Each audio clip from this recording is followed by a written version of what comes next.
우리 아버지와 우리 주 예수 그리스도로부터 오는 은혜와 평강이 오늘 주일 공동 예배 참석하신 우리 모든 교회에게 함께 있기를 바랍니다. 성도 여러분, 이번 주 화요일인 23일은요 24절기 중에 여름이 지나고 가을이 온다는 추분이더라고요. 그동안 날씨가 너무 무더워서 매우 힘들었는데 이제 추분이 다가와서인지 아침과 저녁으로는 조금 선선해진 것도 같습니다. 하지만 이제 곧 추운 겨울이 올 겁니다. 더욱이 앞으로 여름이면 너무 무덥고요, 또 겨울이면 매우 추워진다고 합니다. 바로 이제 기후가 변했기 때문이죠. 우리나라는 사계절 온대지방으로 알려져 있습니다. 하지만 이제는 이것도 이제 옛말이 되는 것 같습니다. 사실 오늘은 성도 여러분들에게는 잘 알려지지는 않았지만요, 기후 정의주일이 됩니다.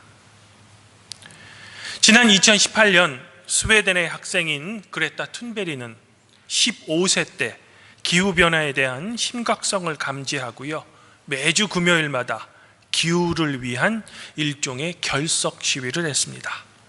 학교에 가지 않고 기후변화에 침묵하는 주류 정치인 그리고 어른에 대해 이제 금요일마다 일종의 등교 거부를 한 겁니다. 처음에는 툰베리의 이런 행동에 대해 어른들이 학생이 왜 학생의 의무인 학교에 가지 않고 지금 여기서 무엇을 하느냐라고 꾸중을 했지만, 나중에 그녀가 왜 그렇게밖에 할 수 없는지 이유에 대해 듣고 후에 많은 사람이 공감하고요, 결국 툰베리는 2019년 UN 기후행동 정상회의에 초대되어 연설까지 합니다. 이후 전 세계 시민사회가 이렇게 급속도로 변하는 기후위기에 대한 시급성을 알리기 위해 매년 9월이 되면 세계 기후행동의 날이라는 것을 지킵니다. 그리고 2020년 이후에는 주로 9월의 마지막 금요일을 세계 기후행동의 날로 지켜서 다양한 행사 그리고 집회를 연다고 합니다. 한편 한국기독교교회협의회는 2021년부터 이 세계 기후행동의 날 직전주일을 이제 기후정의주일로 결의했습니다. 해서 바로 오늘이 이 기후정의주일로서 올해로 이제 4회째 맞이하는 겁니다. 참고로 우리 팔복교회는 2020년부터 6월의 첫째 주일을 환경주일로 지켰는데, 내년 2026년부터는 우리 교회도 이 기후정의주일을 좀 지키려고 합니다. 사랑하는 성도 여러분, 근데 왜 하필이면 기후를 위한 주일에 이 정의라는 용어를 사용할까요? 이는 기후위기를 초래한 사람들과 기후위기로 인해 피해받는 사람이 서로 다르기 때문입니다. 쉽게 설명드리면 기후위기를 초래한 국가는 강대국인 미국, 중국 등인데, 이 때문에 피해받는 나라는 탄소에너지를 전혀 사용한 적이 없는 아프리카 사람들이라는 겁니다. 속된 말로 쓰레기를 버린 사람이 쓰레기를 치워야 하는데 엉뚱한 사람들이 이 쓰레기 때문에 피해받는다는 겁니다. 정의롭지 못하죠. 해서 기후 정의주일이 되는 겁니다. 그런데 최근 우리 사회에 아주 자주 사용하는 용어가 바로 이 정의라는 단어입니다. 왜일까요? 그것은 그만큼 우리네 세상이 정의롭지 못하기 때문입니다. 그런데 오늘 복음서의 말씀은 이 정의라는 측면에서 도무지 이해하기가 어렵습니다. 이익을 얻은 청지기와 손해를 감당해야 하는 주인이 서로 다르기 때문이죠. 오늘 말씀에 따르면 어떤 부자에게 청지기가 있습니다. 그런데 그가 주인의 재산을 낭비한다는 소문을 주인인 부자가 들은 겁니다. 아마도 매우 화가 난 주인은 청지기를 불러 해고를 통보합니다. 이에 청지기는 앞날이 막막하죠. 해서 그는 꾀를 한 가지 생각하는데, 주인에게 빚진 사람들을 한 명씩 불러서 그들의 빚을 자기 마음대로 탕감해 줍니다. 예를 들면 부자에게 기름 100마를 빚진 사람은 증서를 50으로 고쳐주고요, 100석 빚진 사람은 증서를 80이라고 고쳐주는 겁니다. 현대적으로 말하면 일종의 횡령을 하는 겁니다. 그런데 주인이 이 소식을 들었습니다. 우리 생각 같으면 당장 청지기를 횡령으로 고발해야 하죠. 하지만 주인은 자신의 재산을 착복한 것도 모자라 이 횡령까지 한 종을 칭찬했다는 겁니다. 우리네 세상에는 결코 볼 수 없는 이상한 일입니다. 어떻게 보면 너무 터무니가 없습니다. 그래서인지 저뿐만 아니라 많은 설교가들은 예전부터 오늘 복음서 말씀의 해석에 큰 어려움이 있었다고 합니다. 해서 오늘 말씀의 대표적인 여러 가지 해석 중에서 다음과 같은 세 가지 해석을 성도 여러분들에게 먼저 소개해 드립니다. 첫 번째 해석은요, 청지기가 장부에서 감면해 준 금액은 원래 주인의 돈이 아니라 일종의 커미션, 수수료라는 겁니다. 청지기의 몫이었다는 거죠. 그러므로 결론적으로는 불의한 청지기가 수수료인 자기 몫으로 빚을 탕감해 주었으니 주인에게 손해를 입힌 것은 아니며 오히려 자기 몫으로 빚을 탕감해 주고 대신 미래에 자기에게 이득을 줄 그런 사람을 얻었다는 해석입니다. 그러면 예수님께서는 불의한 청지기가 자기의 미래를 위해 물질을 지혜롭게 사용한 것에 대해 칭찬하셨다라는 겁니다. 만일 이런 해석이 옳다면 8절에 기록된 주님의 칭찬이 우리의 이성으로 어느 정도 이해가 됩니다. 해서 많은 설교가가 이런 해석에 많이 동의하는 편입니다. 두 번째는요, 청지기가 앞에서 주인을 욕되게 했지만 주인의 재물을 나누어 줌으로써 주인이 자비를 베풀 줄 아는 일종의 존귀한 사람이다 라는 명예를 회복해 주어서 주인이 칭찬했다라는 그런 해석입니다. 물론 주인은 청지기가 감면한 몫에 대해서는 손해를 감당해야 합니다. 이런 면에서 이 해석은 여전히 우리에게 궁금증이 생기죠. 세 번째는 주인의 재물을 사용해 친구를 사귀었고 그 결과 자신이 해고된 뒤에 자신에게 도움을 줄 인간관계를 대신 형성했다라는 해석입니다. 하지만 이런 세 번째 해석은 우리가 이해하고 있는 정의의 측면에서는 전혀 말이 되지 않습니다. 그러면 오늘 말씀에서 주님이 우리에게 주시고자 했던 진정한 교훈은 과연 무엇일까? 문학사에 보면 이른바 부조리 문학이라는 것이 있습니다. 쉽게 말하면 말이 안 되는 그런 이야기입니다. 그러면 왜 이런 사조가 있는 걸까요? 혹시 말이 안 되는 그 이야기 속에는 어떤 다른 의도가 숨겨져 있는 것은 아닐까 하는 겁니다. 그리고 여기서 가만히 생각해 보면 사실 우리네 삶이 말이 안 되는 상황이 너무나도 많습니다. 가까이 정치인들의 행태만 봐도 쉽게 이해가 되죠. 그냥 우깁니다. 종교인들도 마찬가지입니다. 이런 점에서 혹시 예수님의 이 비유는 겉으로는 잘 나타나지 않지만 어떤 다른 의도가 숨겨져 있는 것은 아닌가 하고 저는 조심스럽게 추측해 보는 겁니다. 화폐의 기능은 가치의 척도, 가치의 저장, 그리고 지급수단, 교환의 기능, 이 네 가지입니다. 이런 화폐의 기능을 요약하면 우리 사람을 복되게 하기 위함입니다. 편리하기 위함이죠. 즉 화폐는 인간의 도구이지 우리 인간 삶의 최종 목적이 아닙니다. 하지만 왠지 우리 세상은 이제 돈이 목적이 되고 사람이 오히려 돈의 도구가 되었습니다.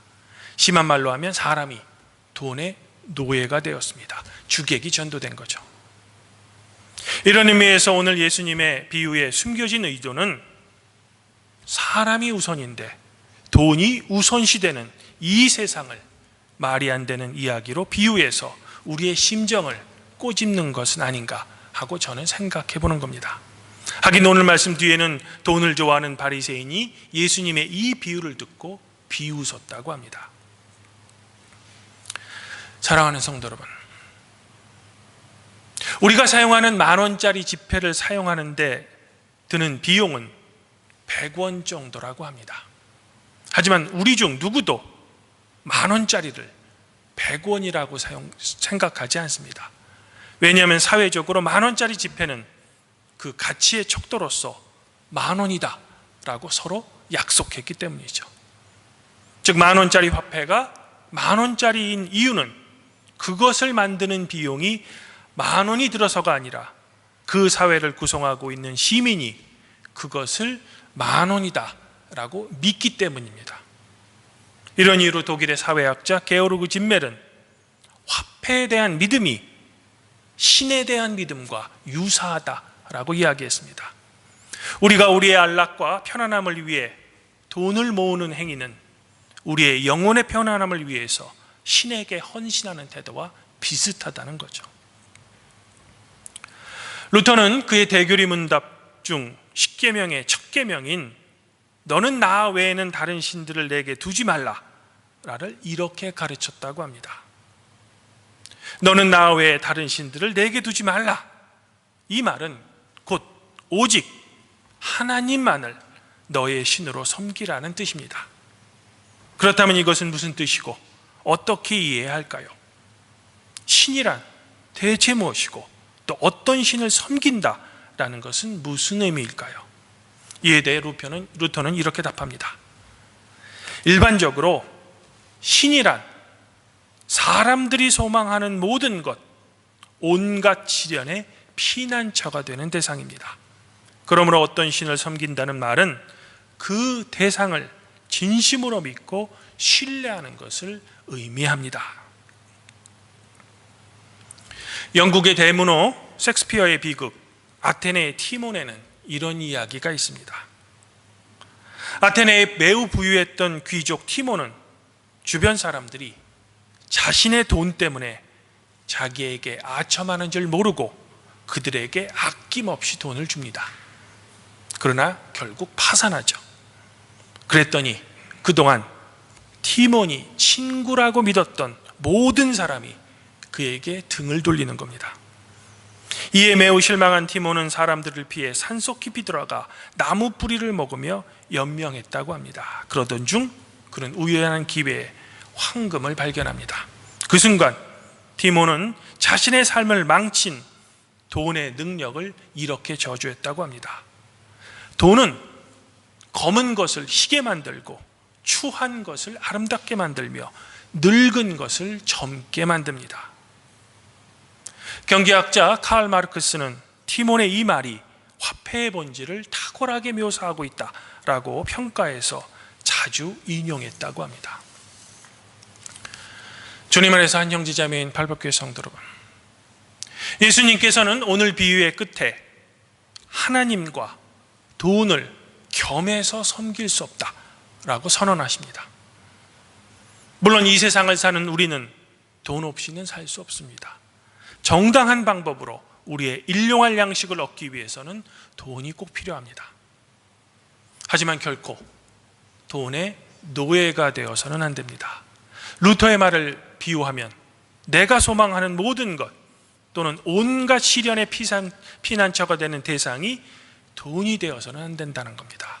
오직 우리 그리스도인이 소망하는 모든 것 또한 온갖 시련의 피난처는 바로 예수 그리스도여야 한다는 겁니다. 그럼에도 우리는 이 세상을 사는 한 경제 생활을 해야 하며 이런 의미에서 돈은 꼭 필요합니다. 그리고 돈은 그 목적에 맞게 사용해야 합니다. 그러므로 사람을 그저 도구로 이용해서 나의 부를 쌓으려 하지 말고 오히려 그 돈으로 사람을 얻으라는 그런 교훈입니다. 어떻게 보면 화폐의 원래 목적에 충실하라라는 의미가 되죠. 그러면 어떻게 하면 돈으로 사람을 얻을 수 있을까? 오늘 구약 말씀인 아모스 선지자는 가난한 자를 삼키며 힘없는 사람을 망하게 하는 사람들을 향해 하나님께서 야곱의 영광을 두고 그들의 모든 행위를 결코 잊지 않으시겠다라고 선포하고 있는 겁니다. 하나님의 공의와 정의는 그저 높은 우리 머릿속에 있는 형이사학적인 이상이 아닙니다. 바로 내 주변에 도움이 필요한 사람에게 나의 재물을 조금 나눠주는 겁니다. 오늘 시편의 시인은 가장 높으신 하나님의 자기 비움을 이렇게 노래하고 있습니다. 여호와 우리 하나님과 같은 이가 누구리요? 높은 곳에 앉으셨으나 스스로 낮추사 천지를 살피시고 가난한 자를 먼지 더미에서 일으키시며 궁핍한 자를 거름더미에서 들어세워 지도자들 곧 그의 백성의 지도자들과 함께 세우십니다. 이런 하나님이시기에 스스로 당신을 낮추어 인간의 몸을 얻고 이 세상에 오신 겁니다. 성육신하신 거죠. 바로 우리를 사랑하시기에 당신의 목숨까지 내놓으신 겁니다. 그러므로 아무쪼록 바라기는 이런 겸손하신 하나님을 본받아 우리의 물질을 나와 내 가족만의 행복을 위한 부를 축적하는 것이 아니라 우리 주변에 도움이 필요한 이웃을 위해 사용하시는 우리 팔복교회 성도 여러분들이 되시기를 저는 먼저 소망해 보고 싶습니다. 더불어 이런 성도 여러분들 각자와 여러분의 가족 구성원 모두에게 성삼위 하나님의 은총과 자비가 항상 함께 있기를 우리를 사랑하시는 성자 우리 주 예수 그리스도 이름으로 간절히 축원드립니다. 그리하면 모든 지각에 뛰어나신 하나님의 평강이 그리스도 예수 안에서 성도 여러분들의 마음 생각을 지켜주실 것입니다.